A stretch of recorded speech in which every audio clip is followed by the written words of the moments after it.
ನಮಸ್ಕಾರ ಸ್ನೇಹಿತರೆ, ನಾನು ನಿಮ್ಮ ಕನ್ನಡತಿ. ದಯವಿಟ್ಟು ಯಾರೆಲ್ಲ ನನ್ನ ಚಾನಲನ್ನು ಸಬ್ಸ್ಕ್ರೈಬ್ ಮಾಡ್ಕೊಂಡಿಲ್ಲ, ಪ್ಲೀಸ್ ದಯವಿಟ್ಟು ಸಬ್ಸ್ಕ್ರೈಬ್ ಮಾಡಿಕೊಂಡು ನೋಡಿ ಅಂತ ಕೇಳ್ಕೊಳ್ತೀನಿ. ಈ ಕ್ಷಣ ಶಾಶ್ವತವಲ್ಲ. ಒಬ್ಬ ವ್ಯಕ್ತಿ ಒಬ್ಬ ಗುರುಗಳಲ್ಲಿ ಬಂದ. ಗುರೂಜಿ, ಬದುಕಿನ ಯಾವ ಜಂಜಾಟಗಳು ನನ್ನನ್ನು ತಾಕಬಾರದು, ಯಾವ ಖುಷಿಯೂ ನನ್ನ ತಲೆಗೇರಬಾರದು.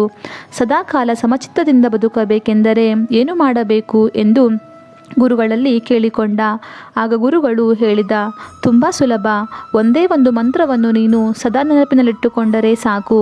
ಸಮಚಿತ್ತಗೊಳಿಸುವುದು ಅಷ್ಟೊಂದು ಸುಲಭವೇ?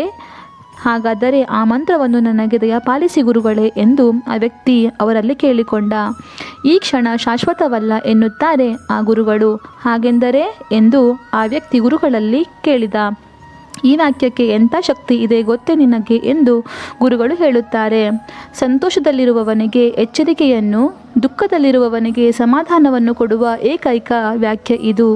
ನೀನು ಸುಖದ ಸುಪ್ಪತ್ತಿಗೆಯಲ್ಲಿದ್ದಾಗ ಈ ವಾಕ್ಯವನ್ನು ಮರೆಯಬೇಡ, ಏಕೆಂದರೆ ಸಂತೋಷ ಶಾಶ್ವತವಲ್ಲ. ಹಾಗೆಯೇ ಕಷ್ಟದಲ್ಲಿದ್ದಾಗ ಈ ಮಾತನ್ನು ನೆನಪು ಮಾಡಿಕೊ. ಯಾಕೆ ಗೊತ್ತೇ? ನಿನ್ನ ಕಷ್ಟಗಳು ಕ್ಷಣಿಕವಾದವು. ಎಲ್ಲ ಸಮಸ್ಯೆಗೂ ಪರಿಹಾರವಿರುತ್ತದೆ. ಸಮಚಿತ್ತದ ಬದುಕಿಗೆ ಇದಕ್ಕಿಂತ ಬೇರೆ ಪಾಠ ಬೇಕೇ ನಿನಗೆ ಎಂದು ಕೇಳಿದ.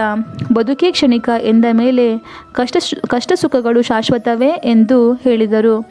ಜೀವನ ಸುಖಕರವಾಗಿದ್ದಾಗ ಅದನ್ನು ಅನುಭವಿಸಬೇಕು.